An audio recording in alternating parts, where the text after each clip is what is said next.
Yo! Video games. What up, dudes? Matt here from YoVideogames, and I'm back again with a brand new discussion video, which I know I don't do a ton of these often, but I did wanted to talk briefly about my most anticipated game coming out this year. That's probably the most anticipated, yeah, thinking about it. And that, of course, would be the Xenoblade Definitive Edition release. That's coming in 2 months. Now, just for everyone who didn't read the title for whatever reason, this is a big, fat, fucking spoiler-filled discussion. This is not a video for someone who's new to Xenoblade as a whole. And if you haven't played Xenoblade 1 or 2 yet, and you're wondering, oh, what's in this? Maybe I should just fucking go buy the games. There's my bottom line right there. It's like, if you're curious about them, if you're thinking about getting into them, and you're kind of wondering to know my thoughts and feelings, just go buy the fucking games. That's my...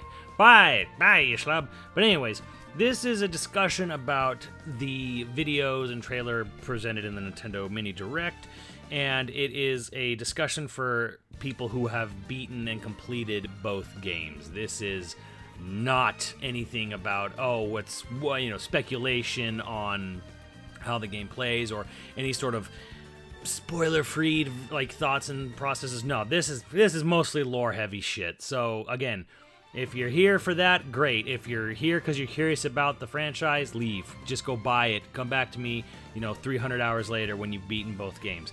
So that being said, let's just fucking move on from there, and let's talk about what we saw in the trailer for the upcoming Xenoblade Definitive Edition.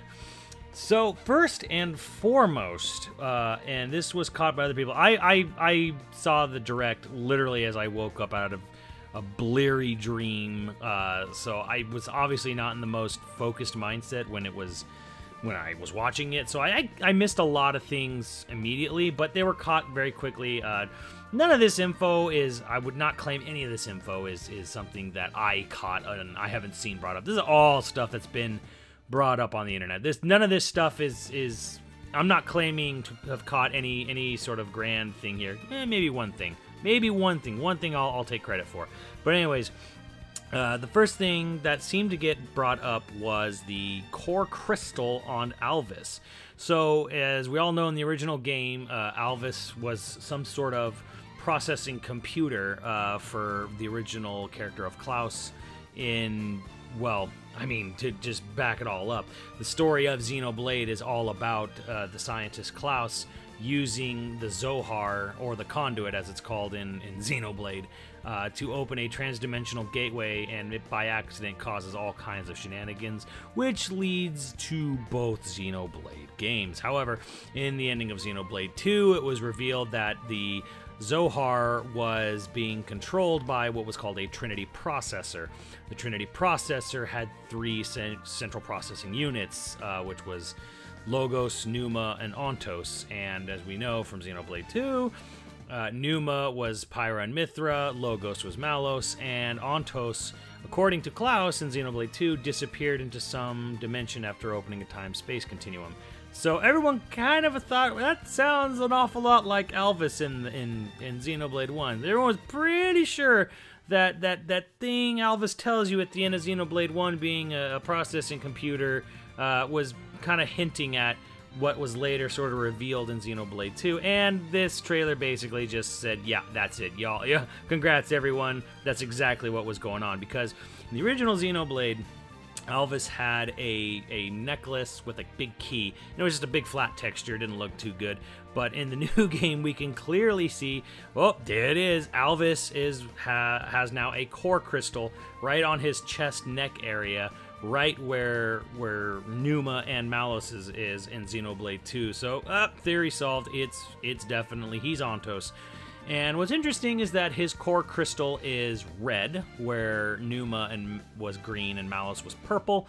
I kind of tried to look into the meaning of this, possibly green being a color of sort of life and energy, and purple being of royalty and ambition and power, which does fit Pneuma and Malos very well. But red is sort of power, strength, will, love. None of this stuff really seems to jive too well with Alvis, so I'm curious as to why the color red was chosen. But maybe it'll make more sense as we going through the game again. But I just thought that was interesting, the color choice there. So, and if you guys, as you do know, the Aegis's core crystals are Zohars, little mini Zohars themselves, which of course are the shape of the actual Zohar conduit itself, yada yada.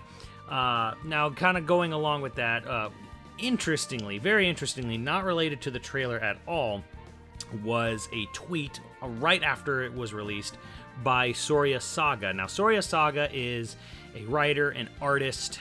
She's married to Tetsuya Takahashi, who is the creator, founder of Monolith Soft. Together, they met at Squaresoft in the early 90s. They married. They left Squaresoft together. They formed Monolith Soft together. They are the primary writing team creators of the Xenogears, Xenosaga, Xenoblade, and Somabringer. Now, she kind of stepped away from a lot of the limelight after the sort of disastrous development of Xenosaga 2. And she's not really been, I think her last big involvement was Somabringer. But apparently she definitely had she did artwork for, I believe, the character Gort, like the big Aquaman looking dude in Xenoblade 2. That's her artwork. So she did artwork of Galea from Xenoblade 1 and 2. Well, frankly, she's in both, I guess you could say, which is the female assistant to Klaus who tried to warn him and stop him from opening the conduit. And the interesting thing here is that the artwork shows her with a holographic map that shows the planet Earth with the low orbital satellite station space elevator that you see in Xenoblade 2. People probably caught that. What I thought was most interesting about the whole artwork was not just the timing of it, that it came out at the same time as the Xenoblade Definitive Edition launch release date trailer, was the fact that on the map of Earth, the most center prominent continent is Africa. Now, why is this important? Well, if you're a really die-hard Xeno fan, you'll know that in Xenogears, in Xenosaga specifically, and for Xenoblade, the Zohar was first found in a dried lake bed in Africa. Now, so you'll be like, that's Saga. That has nothing to do with the other games. Au contraire. In Japan, they had a model kit come out for the mecha character of Siren, which you fight at the end of Xenoblade 2. And in that model kit, there was actually a document that came with it, and it's been translated, and it actually has a full backstory history breakdown, in-game lore, canon lore of Xenoblade that goes into detail about the conduit and about the whole happenings during that weird looking like a Civil War thing in space that's flashbacked at the end of Xenoblade 2, which is the whole reason for Klaus opening the conduit. So yeah, it basically repeats the entire origin of the Zohar word for word from Xenogears and especially Xenosaga. So as I've said over and over again, Xenoblade is a remake of Xenogears. I don't know why people keep asking for it when they're already doing it. But anyways, yeah, so Soraya Saga, the original writer and co-creator of Gears and Saga, drawing this and then tweeting it out with the hashtag unofficial. Obviously, I think she's just having fun.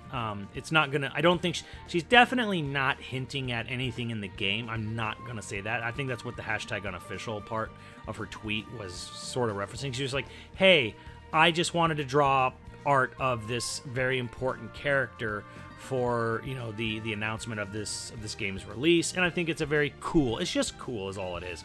But it is kind of interesting how there's little hidden Easter eggs and nods in her artwork to the Xenoblade games and the whole Xeno series as a whole. I like that. We'll talk a little bit about the actual gameplay a bit here. Two things that were caught by people, which were super cool. Well, I don't know if anyone caught the second one, but first one someone caught, which I was super happy with, was the Fashion Souls aspect. So in the original Xenoblade, when you would change armor, it would change your costume. Like, it would visually change how your character looked. And that was really dope. In Xenoblade X, they added this ability to, you could equip any armor you want, but you could visually resemble whatever other armor piece you like.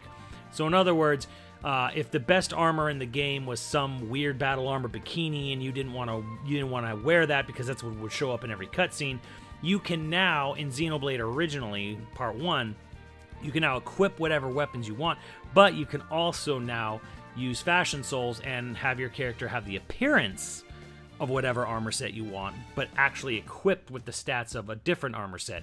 So very, very cool quality of life addition there. As far as the battle UI goes, like I said, I'm a tiny bit bummed that it doesn't look like they're drastically changing the battle system. I really would have liked it if they had gone in a direction like Xenoblade 2, but they're kind of keeping it pretty much the same. However, I did notice when they're showing the little snippet of battle and they're fighting the horse thing in Machina Forest, that with its suffering break, it actually does the exact same thing as Xenoblade 2, where you can, both on the character, the enemy character model itself, you can see a symbol for break, and above the HP bar of the enemy, they actually have a meter that slowly drains, showing you exactly how long the break duration is still going to last on that enemy, which I assume will be the same for Topple and for Days, which is great because that's a huge, huge, huge quality of life improvement. It's going to make battles much more streamlined and just easier to navigate. It still has like a hotkey bar on the bottom. I kind of wish it had gone more, again, not hotkey, but just has a bar on the bottom, MMO style. I wish they had maybe done a way to do it like with hotkeys like Xenoblade 2, but maybe that was just a little too much. I don't really know. Either way, I think the biggest thing was, even if they weren't going to change the battle system, please at least make the battle UI clearer, better, and they did, and I'm super happy with that. Now, the big elephant in the room for this game is the addition of Future Connected, which is an epilogue DLC, not DLC I shouldn't say, but it's an epilogue, and it's separate from the main game. In fact, you can play Future Connected before or separate from the actual main game itself, which is kind of super cool. So it's basically just like Torna, like a standalone, separate storyline. And it's on the Bionis' shoulder, which was a cut area from the first game. In the first trailer, I thought, oh, they're going to be adding areas back into Xenoblade, and that appears like that's not going to happen. So it does appear, it does tell me that, well, it does seem like, okay, it's going to just be the shoulder. They're not adding any new unknown areas that were cut from the first game into this one, which is a bit of a shame in a sense. But on the other hand, the Bionis' shoulder was a fucking gigantic area that was on the disc but cut out of the main game. The raw space of it was huge, so it's definitely going to be plenty of gameplay. It's definitely going to add like a good chunk of hours to the game, and who knows? We don't even know if they've added to the shoulder beyond what we've seen. Like, it could be more land space in general than what was found on the data mined version of the game on the Wii. It could be even more than that. Who knows? But it definitely is going to be interesting because it's called Future Connected, and it connected to what? Like, is it connected to the futures of the Xenoblade characters? That seems oddly kind of simple and self-explanatory. So everyone's kind of just thinking, oh, this is going to connect to Xenoblade 2. I'm kind of in the same boat. Who knows if it'll tease a Xenoblade 3. The only thing I can really say is that the sort of dimensional rift in the sky looks real goddamn familiar to the character of Klaus in Xenoblade 2 at the end there. Maybe even a little bit to the sort of split that you see in the Arena Coliseum DLC from Xenoblade 2, where you actually meet Shulk and Fiora in Xenoblade 2 and recruit them into your party. Could be something simple as that, but I feel with all the story connections, it's definitely referencing the space-time continuum shifting event that happened as the result of Klaus's experimentation. And it definitely seems like there's going to be something hinted at more. I think the fact that it's just Shulk and Melia is interesting to me. Now, there's two no-pawn characters, a green and red, and they're wearing kind of vaguely Rex and Pyra looking outfits, at least from a color scheme perspective, and it definitely looks like the green no-pawn has got like a little helmet behind him, kind of like how Rex, Rex's diving suit helmet. So it definitely seems to have some sort of vague connection there, possibly. It'd be weird if it like Rex and Pyra were stuck in these no-pawn bodies. I don't know if anything wacky like that, but it's just something some people have noticed, brought up. I thought it was slightly interesting. Whatever. I do think though that this big dimensional tear in the sky, which seems to shoot down the ship that I'm assuming Shulk and Melia are traveling on when right at the beginning opening cutscene gets shot down. I'm assuming that's all related. I'm assuming that it's definitely going to have either connections to Xenoblade 2 or maybe a Xenoblade 3. Hell, maybe even Xenoblade X. I really doubt that, but you never know. But I definitely think that it's probably going to be a mostly self-contained story, and there'll be vague hints to the other game in it. I don't think it's going to be an epilogue storyline that's all about the connection, although it is called Future Connected, so who knows. But I don't think it's going to be all about connecting Xenoblades together. But I do think that, okay, you're going to be in this party, and I'm going to guess that there's going to be not just the no-pawns, but I think someone's going to show up as a playable character in Future Connected that's not going to be able to fit into the first game. Like, I think the reason Future Connected is a separate standalone game is because you're going to get some playable party member in this epilogue that does not fit into the first game. They may even, like, it could be Rex, it could be Elma, and they could have things that they can do, abilities that would break or not work in the original game, so they have to be separated and put it into this separate campaign.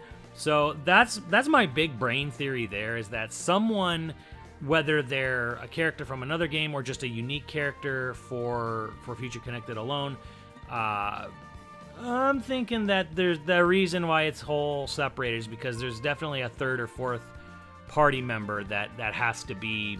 There's a reason they're only in the new expansion content. So yeah, that's my big brain on that. So I think it's otherwise the whole overall. I think it's really fascinating that they're acknowledging and sort of bringing together Xenoblade 1 and 2. I think the big fucking tell with Alvis's core crystal was basically, it was very brief, but it was a giant shot into the hearts of Xeno fans. I'm like, guess what, everybody?